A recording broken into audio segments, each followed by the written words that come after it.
Friends, when you pray, come as you are. When you pray, just be who you are. When you pray, just open your mind and your heart to God. Ang dami pong mga tao hindi po makapagpahinga dahil nag-aalala sila sa pera, sa trabaho nila. At alam niyo po ba kung ano ang leading cause ngayon ng cancer?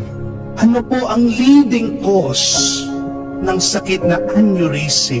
Yung pagputok po ng mga ugat sa ating ulo o sa ating katawan. Nakita po yan ng mga doktor. Ang kakulangan ng tulog at pahinga ng tao. My dear friends, you will not add one more day to your life if you keep on working and working. We must learn to rest and pray. We must learn to make our prayers restful for our souls. May dahilan po ang Diyos. Bakit po inutos niya ang araw ng pagpapahinga? Dapat walang trabaho, wala ka dapat gawin para po palakasin natin ang ating katawan. Unang-una na dyan. Pero pangalawa, para bigyan natin ng tuon, ng oras, ng panahon, ang ating relasyon at ugnayan sa Diyos. Ano ang epekto ng iyong walang tigil na pagtatrabaho, walang tigil na pag-iisip? Nanghihina ang iyong katawan.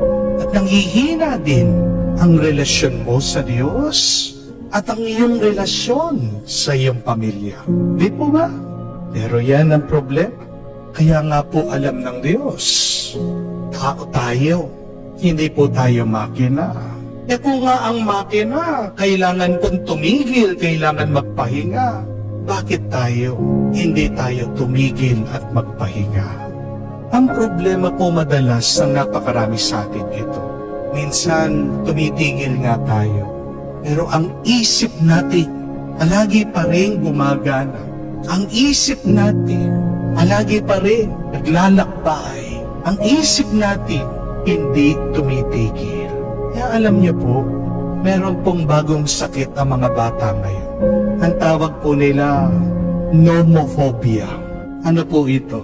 Yung takot pag hindi mo nahahawakan yung iyong cellphone.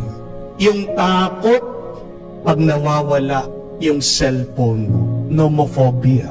Napakarami pong bata, minsan nakaugalyan nila, nakakatulugan, panunood po sa cellphone. Pero ano po ang epekto nito? Napakaliit ng kanilang attention span. Napakaiksi ng kanilang memorya. Minsan, nahihirapan po silang mag-concentrate. Madalas, hindi po sila makaintindi, makaunawa ng mabuti. Saan po nanggagaling ito? Dahil po sa kulang, sa tulog at pagpapahinga. Palaging gumagana ng gumagana ang isip. But see the effect of this attachment, of what it does to us. It makes us restless. And be careful. When you are restless, you become fruitless. Pag hindi ka marunong huminto at magpahinga, hindi ka magkakaroon ng magandang bunga. Kung nga po ang halaman, kung nai-stress yan, hindi po tutubo yan. Ganyan din po sa tao. Darami ang problema mo, mabibigo ka sa buhay, kung kulang ang pahinga sa iyong buhay. Amen?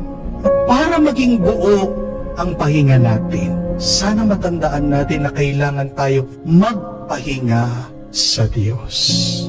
Kaya nga po sabi ni San Agustin, our hearts are restless until they rest in God. Hindi titigil, hindi mapapalagay, hindi magiging payapa ang ating puso, ang ating mga kaluluwa.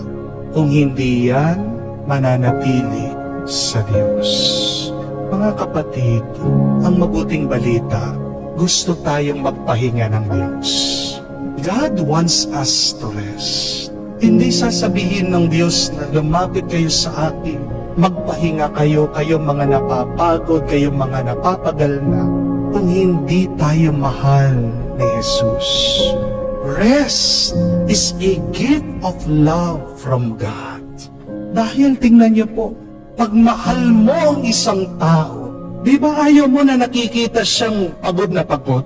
Pero pag inis na inis ka sa isang tao, anong gusto mo? Yung nakikita mong pagod na pagod siya, nabibigatan siya, nahihirapan siya. Mahal tayo ng Diyos, kaya gusto niyang magpahinga tayo. Ang pinakakumpleto na pahinga ay ang pagpapahinga kasama ang Diyos. Kaya mga kapatid, matuto tayong makinig. Pakinggan mo ang iyong katawan. Pagpagod na yan, patulugin mo. Sana marunong ka makinig sa iyong kaluluwa.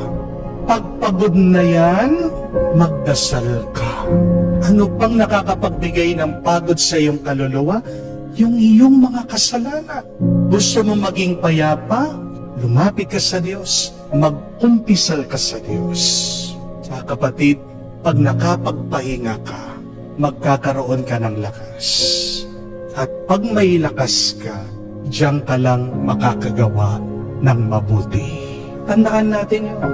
Bago ka makagawa ng mabuti para sa iba, para sa Diyos, kailangan maging mabuti ka muna sa iyong sarili. And how can we be good to ourselves? Let us start by resting. Give rest to your body. Sleep. Give rest to your soul. Please,